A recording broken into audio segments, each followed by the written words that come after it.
Oke, materi kita masih di materi perubahan sosial dengan pokok bahasan atau submaterinya teori perubahan sosial dan bentuk-bentuk perubahan sosial. Yang pertama, teori perubahan sosial.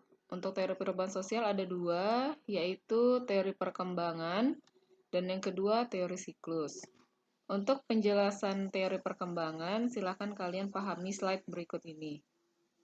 Nah, di sini terdapat skema atau bagan mengenai teori perkembangan, di mana berdasarkan dari skema yang ada pada slide, dapat kita artikan bahwa perubahan sosial yang terjadi di masyarakat berdasarkan teori perkembangan terjadi secara bertahap dan melalui satu proses dari masa ke masa. Kita lihat dari sini di gambarnya, di skemanya, yaitu mulai dari tahap primitif, masuk ke tahap tradisional, masuk atau menuju ke tahap modern, dan yang berikutnya. Jadi, di tahap teori perkembangan ini tidak mungkin bahwa perubahan sosial yang terjadi di masyarakat itu akan terulang pada masa-masa berikutnya. Untuk contoh perubahan sosial berdasarkan teori perkembangan ini adalah perubahan yang terjadi di masyarakat terkait dengan perkembangan atau perubahan dari teknologi, yaitu kita ambil salah satunya di sini perubahan bentuk kompor.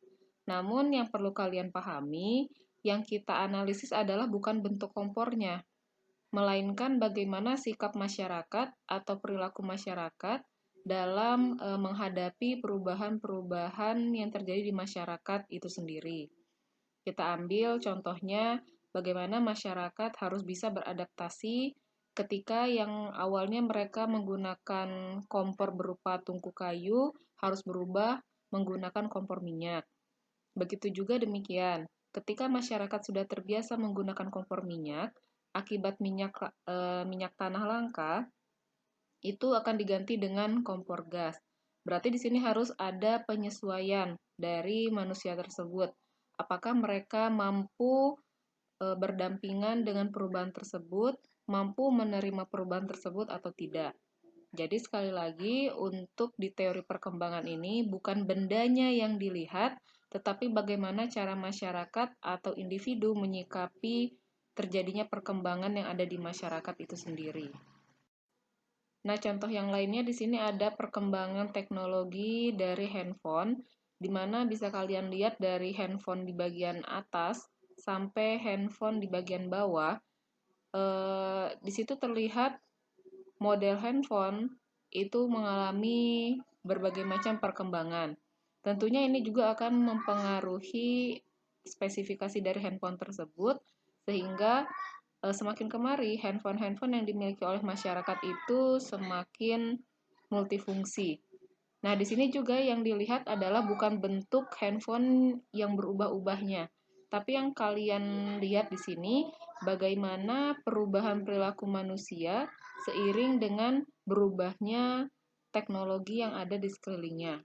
Otomatis, perilaku manusia atau cara manusia menggunakan handphone pada handphone-handphone yang bagian atas itu berbeda dengan penggunaan handphone oleh manusia pada handphone-handphone di bagian bawah.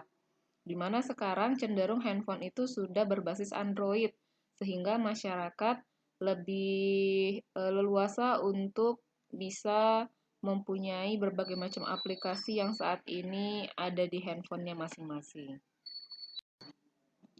Yang kedua ada teori siklus, di mana teori siklus ini bisa kita lihat skemanya. Ketika teori perkembangan tadi skemanya itu berbentuk tanda panah lurus, maka untuk teori siklus ini bentuk panahnya menyerupai spiral atau menyerupai per. Di mana kalau kita artikan dari gambar atau dari bagan teori siklus ini menyatakan bahwa perubahan sosial yang terjadi di masyarakat itu bisa terjadi secara berulang-ulang. Artinya, apa yang sudah terjadi pada saat ini kemungkinan besar akan terjadi pada masa-masa yang akan datang. Oke, sekarang kita lihat contoh dari perubahan sosial berdasarkan teori siklus. Nah, di sini kita ambil contohnya mengenai model pakaian atau tren pakaian. di mana model tren pakaian saat ini yang sedang banyak digandrungi oleh masyarakat ternyata pernah tren di tahun-tahun sebelumnya. Kita ambil di sini contohnya adalah pakaian dengan berbahan jeans, di mana di tahun 1990-an pakaian dengan berbahan jeans ini sudah tren di kalangan masyarakat. Namun, untuk di kalangan masyarakat di tahun 2000-an, itu terjadi kembali tren pakaian dengan berbahan jeans. Berikutnya juga dengan model pakaian di gambar yang ketiga, yaitu pakaian kemeja kotak-kotak, yang sekarang banyak tren di kalangan remaja. Namun sebenarnya pakaian ini sudah tren pada masa atau pada tahun sekitar 1990-an. Artinya, ketika dia perubahan